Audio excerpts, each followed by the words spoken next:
Las brumas y los bosques del noreste peninsular albergaron la cultura celta o castreña, una de las más apasionantes de nuestra prehistoria y aún cubierta por la capa del misterio.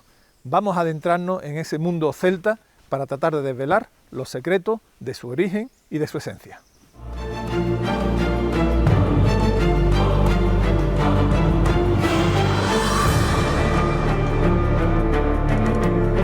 Arqueomanía.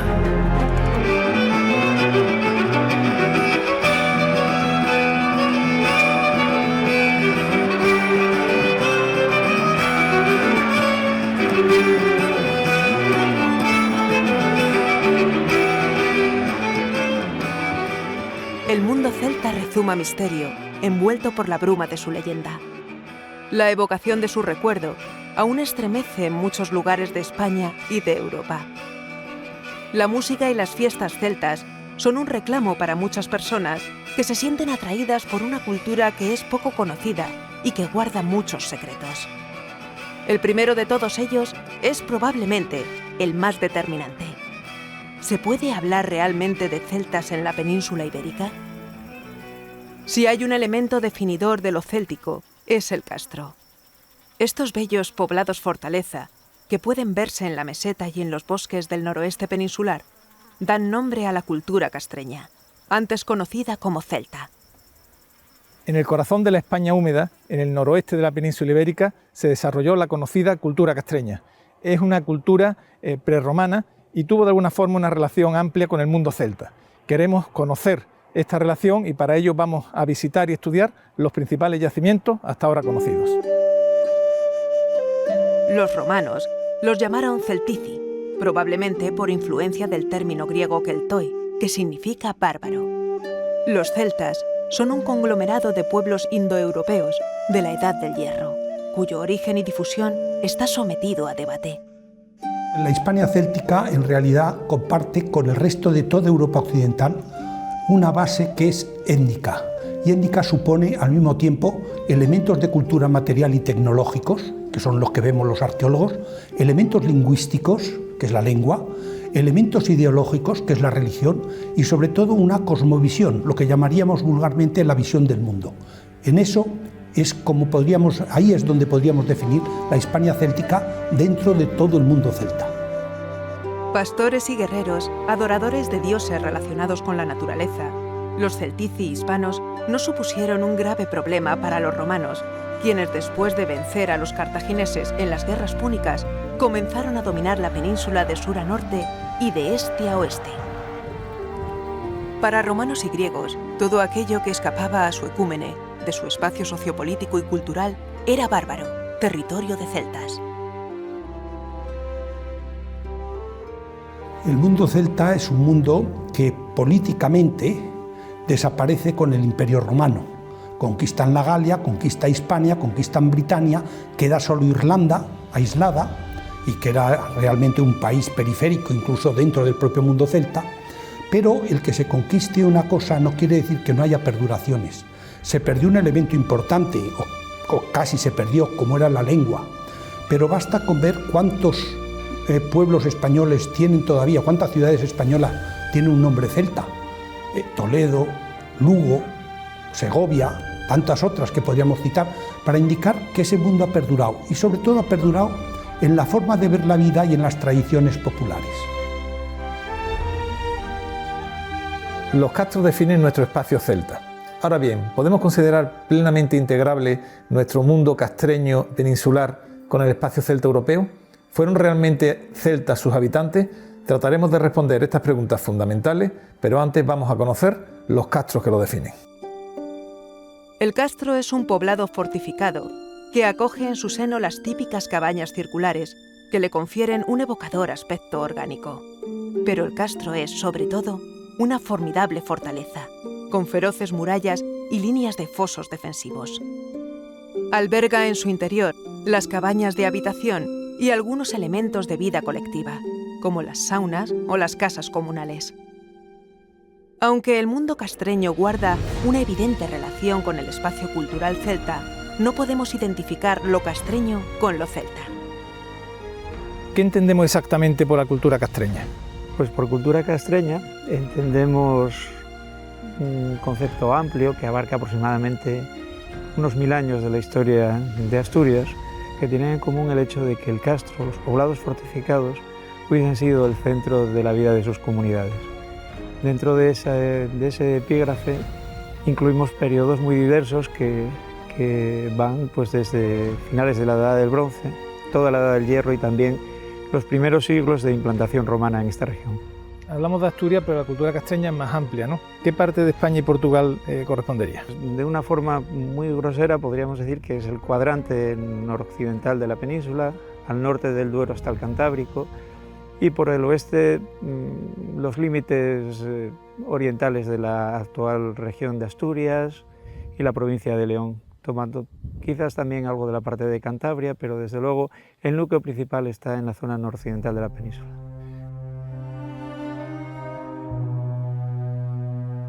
Los castros evolucionaron a lo largo de su historia. En el Bronce final, sobre el siglo VII a.C., los poblados se emplazaban en alturas inaccesibles.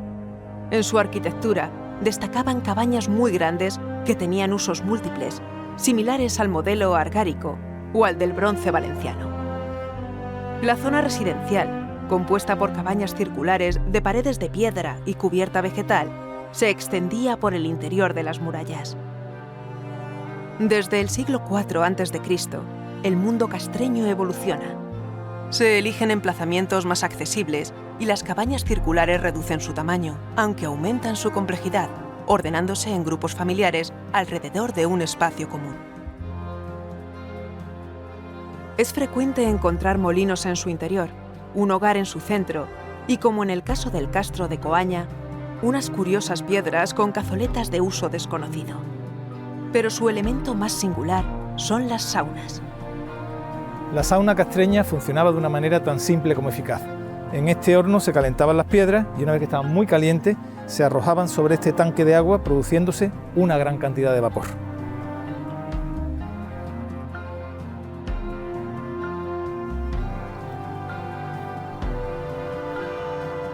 La construcción de la sauna es espectacular. Atravieso ahora su cámara central, que se encontraría cerrada por una bóveda, para dirigirme en su exterior a un elemento realmente singular: esta enorme pila de granito con el cual terminaría el rito del baño. ¿Qué significado tenía esta sauna? Para algunos se trataba de un acto higiénico, social, para otros sagrado e incluso de iniciación, donde entraría el niño y terminaría saliendo el hombre nuevo. Puede que la sauna tuviera un componente simbólico, pues representaba a las deidades acuáticas de costas, ríos y manantiales. Conocemos algunos de los nombres propios de este panteón acuático venerado en los castros, como Deva y Navia. Otro elemento característico de los castros son sus grandes cabañas comunales, al modo de las longhouses inglesas.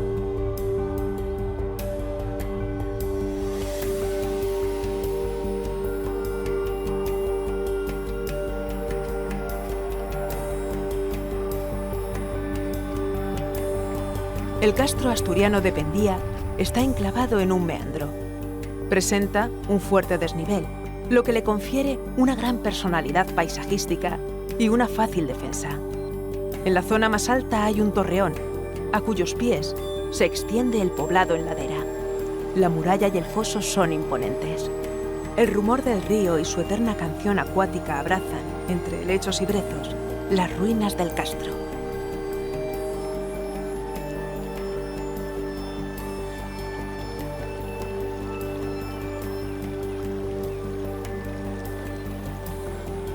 Las cuestiones políticas y religiosas del castro se dirimían en un espacio común que se llamaba la Gran Cabaña Comunal.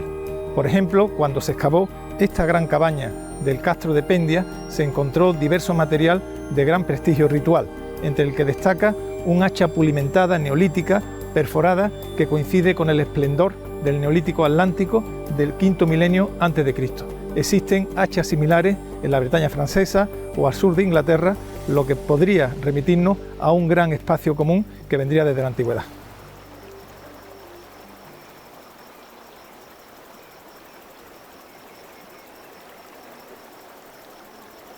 El castro siempre es un recinto fortificado. Sus murallas son de más de 5 metros de altura y 1 de grosor, como en Coaña y Pendía, en Asturias, o Santa Tecla y Borneiro, en Galicia. Estos últimos poseen 3 líneas de muralla.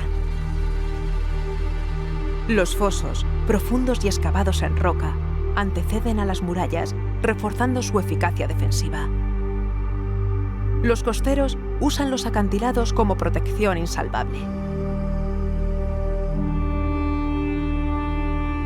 Imponen los fosos cortados en la roca, asomados al abismo, que protegen los castros de Cabo Blanco, con 5 líneas de defensa, o el de Baroña, con 2. Son asentamientos en penínsulas mordidas por las olas hambrientas de un océano insaciable. El castro no es solo historia, no solo es arqueología. El alma del castro evoca y nos enamora, pues destila un profundo misterio. Pasear por este castro de Baroña significa comulgar con el paisaje antiguo de nuestros ancestros, presentir sus temores, compartir sus anhelos. Todo ese imponente artefacto militar supuso un enorme esfuerzo colectivo dedicado, en teoría, a la protección frente a enemigos feroces.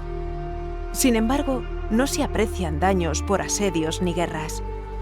¿Tuvieron entonces una función puramente defensiva o simplemente se trató de estructuras arquitectónicas de prestigio? Podría tener una función simbólica de prestigio para el castro, pero es difícil imaginar comunidades construyendo estructuras arquitectónicas tan complejas y tan difíciles para simplemente mostrar un elemento de prestigio. Evidentemente, si se construía este tipo de murallas o estos sistemas defensivos compuestos por murallas y fosos, sin lugar a dudas se debía al motivo de que querían defenderse. ¿De qué querían defenderse? Bueno, fundamentalmente o probablemente de una violencia entre castos o intertribal, pero también surge en un momento en el que Roma no controla el territorio, pero sí que está presente porque está conquistando la península ibérica, y eso genera un clima de ansiedad y de inseguridad que podría estar detrás de que los castros se doten de este tipo de sistema defensivo.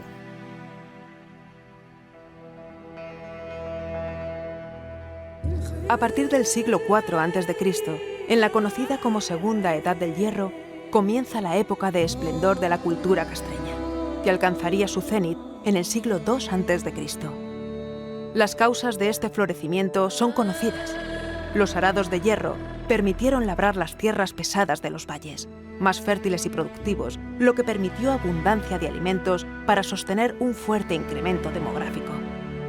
Por otra parte, el comercio marítimo, primero con los púnicos fenicios y después con el mundo romano, enriqueció a los castros, sobre todo a los marítimos y a los de las cuencas de los grandes ríos como el Miño o el Duero. De siempre, la cultura castreña se asoció a los celtas. Sin embargo, la arqueología nos descubre una estrecha relación con el mundo tartésico y fenicio. ¿Cómo explicar esta sorprendente e intensa influencia? Tradicionalmente, la cultura del noroeste, la cultura castreña, se asocia o se vinculaba al mundo celta centroeuropeo de las Islas Británicas, y actualmente las nuevas líneas de investigación indican otro tipo de interpretación que permite pensar que estas comunidades vivían más mirando hacia el sur de la península ibérica que hacia Centro Europa o las Islas Británicas. ¿Qué compartían con Centro Europa o las Islas Británicas? Básicamente un estilo de vida similar, un modelo de asentamiento similar, el denominado castro, pero a partir de ahí la cultura material es completamente diferente, y cuando analizamos los objetos o elementos que se intercambiaban, esos objetos nos remiten siempre a un contexto del sur de la península ibérica. Evidentemente, en la antigüedad debió haber muchos más contactos que los que conseguimos documentar por la arqueología. Y en la zona del noroeste han salido interesantes santuarios inspirados en santuarios de tipo fenicio, como los que conocemos también por el interior de la meseta, por ejemplo los hay en La Mancha. Eso no quiere decir más que llegaban gentes fenicias, semitas, que siempre han sido grandes viajeros, y se entendían con la gente local, también en el plano religioso. También eso ha ocurrido siempre en los contactos entre grandes grupos humanos. Otro indicio de estos contactos, pero estos han podido llegar también por tierra desde el mundo tartésico, es la orfebrería galaica, que una parte de ella claramente hunde sus raíces en la orfebrería tartésica, que a su vez es un derivado de la orfebrería fenicia. Por tanto, los contactos eran mucho más abundantes de lo que a veces se supone, pero eso no quita nada a que la gente de esas zonas de Galicia fueran gentes celtas de tipo galaico que asimilaban por sus contactos elementos fenicios, elementos mediterráneos. Nos sorprende mucho la presencia fenicia, de comercio fenicio-púnico, en todo lo que es la costa atlántica y la relación que tiene con el mundo de los castros. ¿Podrías describir un poco esta relación y cuáles son los elementos arqueológicos más significativos que la avalan?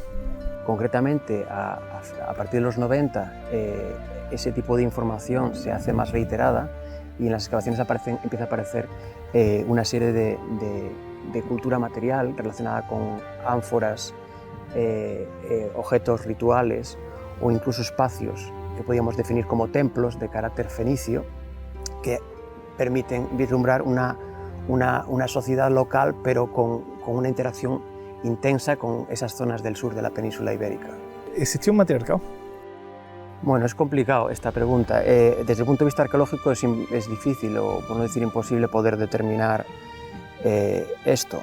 Las fuentes clásicas que hablan del noroeste nos hablan de que la sociedad se definía a través de un matriarcado, es decir, las mujeres ocupaban una posición importante dentro de la sociedad castreña y la herencia se hacía a través de la herencia de la tierra se hacía a través matrilinealmente. Me gustaría que si pudiera contarnos los elementos materiales más significativos de esta cultura. Probablemente la cultura material que más destaque por su importancia es los objetos fabricados en oro y particularmente los torques. Se han descubierto a día de hoy varios cientos de ellos. Son de diferente tipo, de diferente tamaño y de diferente peso, pero algunos de ellos alcanzan casi los 2 kilos y debiendo jugar un papel fundamental a la hora de construir la identidad de los individuos. Otros elementos característicos son las ricas cerámicas. Las armas castreñas son singulares, aunque la muestra es relativamente escasa al no existir necrópolis de incineración ni de inhumación. Las espadas cortas y puñales que se han descubierto en ámbitos domésticos responden a modelos bien diferenciados del antiguo armamento de la Edad del Bronce. ¿Podemos conocer sus liturgias de enterramiento? Desconocemos completamente el mundo funerario de estas comunidades. Hasta la fecha no se han encontrado necrópolis que permitiesen estudiar todo este mundo. Y probablemente el tipo de gestión funeraria que se hiciera estaría relacionado a lo mejor con los cursos de agua, espacios acuáticos, donde se podrían depositar el cuerpo de los difuntos.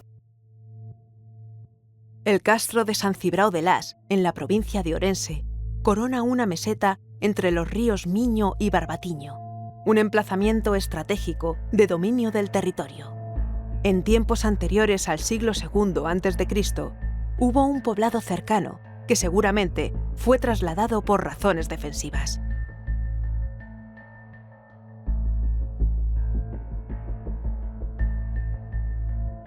En San Cibrao se pueden ver 2 recintos amurallados, uno más extenso que delimita todo el castro y otro de menor tamaño que ciñe la acrópolis, denominada Croa en el mundo castreso. En el yacimiento se aprecian restos de grandes casas y de las puertas de acceso, un sistema pensado para dificultar el paso. La llegada de Roma significó el final del mundo castreño. En San Cibrao podemos comprobar cómo estos 2 mundos se solaparon y se fundieron, y es que la romanización resultaría ya del todo imparable. Esta fusión cultural se puede comprobar en el Museo del Parque de la Cultura Castresa, en el que se nos muestra el mundo simbólico de los castros, con especial énfasis en los guerreros y las denominadas piedras formosas. Algunos autores defienden que estas piedras formosas, las saunas, son un sincretismo de los cultos de Cibeles y de la diosa céltica Cailleach, una adoración a la Magna Mater, a la Madre Tierra que Cibeles encarna. Un culto de inspiración asiática terminó arraigando en el noroeste peninsular por obra del poder romano. La influencia de Roma fue clave en la adopción de nuevas formas de comercio. El oro del noroeste era demasiado preciado. Las legiones romanas sometieron el septentrión para asegurarse su extracción y comercio. En Galicia o en las célebres médulas de León, los yacimientos auríferos condujeron a la definitiva expansión romana y al control absoluto de la península ibérica. Tácito afirmó que en Termancia había muerto la España antigua, y es que la llegada de Roma supuso un proceso de aculturación. Por ejemplo, en las ruinas celtibéricas de Tiermes se aprecia más Roma que la huella pretérita de los arébacos. Hasta ahora hemos conocido a la cultura castreña asociada a la España verde, pero los pueblos celtíberos también pertenecen por derecho propio al mundo celta. ¿Quiénes fueron estos celtíberos? ¿Por dónde llegaron a la península? ¿Cuándo lo hicieron? El mundo celta tiene en España dos aspectos. Hay un mundo celta atlántico muy antiguo que se remonta sin duda al Campaniforme, lo hemos podido constatar recientemente gracias a los últimos avances en las investigaciones de ADN, y luego hay otra llegada de gentes con una lengua distinta dentro de las propias lenguas celtas, que llegan desde los campos de urnas de Europa Central, penetran por la zona del noreste y el Valle del Ebro y acaban asentándose en las altas tierras de la meseta oriental y del sistema ibérico. Esos van a ser los celtíberos, que tienen por tanto su gran personalidad dentro del mundo celta hispano y dentro de todo el mundo celta de Europa. La Celtiberia fue un extenso territorio que ocupó el centro y el noroeste peninsulares. Los textos clásicos denominaron la ciudad de Segóbriga como Caput Celtiberiae, como cabeza de la Celtiberia. Esto indicaría uno de los límites del territorio, que llegó hasta la Clunia romana, en la actual Coruña del Conde, en Burgos. En este gran territorio celtibérico habitaron carpetanos, arébacos, betones o baccios, entre otros.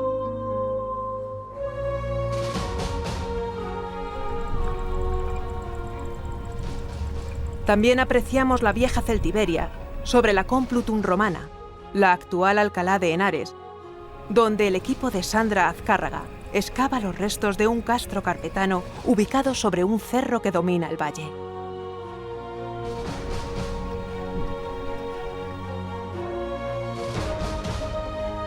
El episodio más conocido de la historia de la Celtiberia es el asedio y posterior caída de Numancia.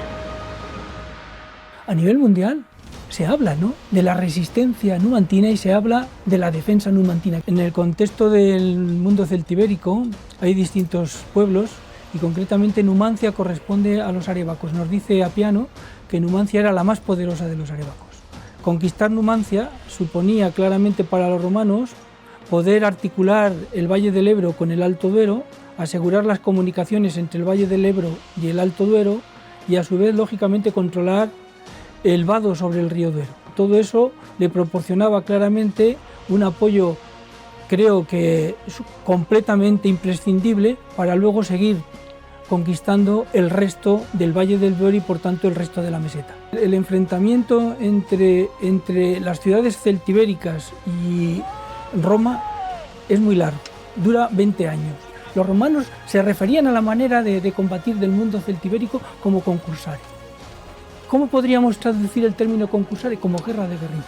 Nos dice algún autor que los romanos fueron los que se sintieron conquistados por la gesta numantina. Y esto es así hasta tal punto que es la ciudad más citada en la antigüedad, más de 300 veces por más de 20 autores. Más de 20 autores como referencia de la lucha o como ejemplo de la lucha de un pueblo por su libertad. La historia de los pueblos prerromanos sería barrida por el vendaval del mayor imperio que verían los siglos, Roma. que adoptó a las ciudades aliadas, pero que exterminó a las poblaciones celtas o íberas que se le resistieron. Pasó en Numancia y también en el Cerro de la Cruz, en Almedinilla, Córdoba, que sería arrasado durante las guerras lusitanas. Tras la conquista de Roma, el mundo celta no desapareció por completo, porque su cultura continuó y aún continúa influyendo las costumbres, los nombres y los símbolos de amplias zonas de España.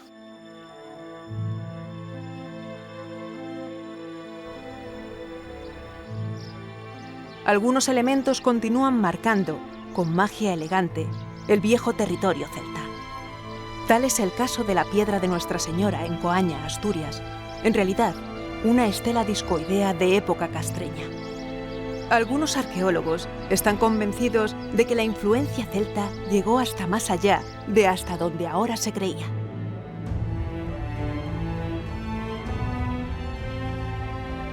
Un buen ejemplo puede encontrarse en el origen verdadero de las conocidas como estelas del Guerrero o del suroeste.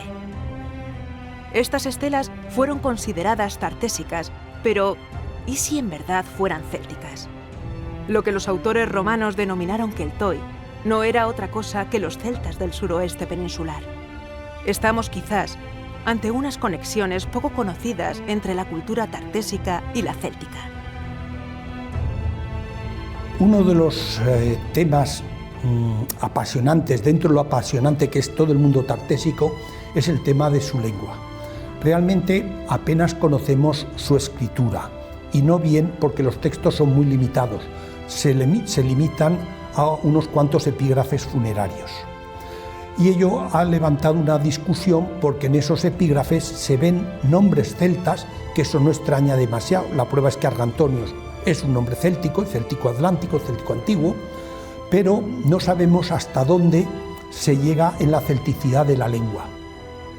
La llegada de contingentes indoeuropeos a la península durante la Edad del Bronce toma un gran protagonismo en las investigaciones de los arqueólogos gracias a los estudios genéticos. Quizás se tratara de los primeros contingentes de población celta que, al influir sobre la local, diera lugar a la cultura castreña, la sorprendente y hermosa cultura castreña, que aún se empeña en custodiar sus secretos ancestrales. Abandonamos el mundo castreño desde este bellísimo castro de Santa Tecla, enclavado en una península elevada que domina la desembocadura del río Miño, un lugar mágico desde la antigüedad. Y antes de que la morriña se apodere de nosotros, nos prometemos volver a estos castros que custodian tantas preguntas por responder y que atesoran tantos misterios por desentrañar.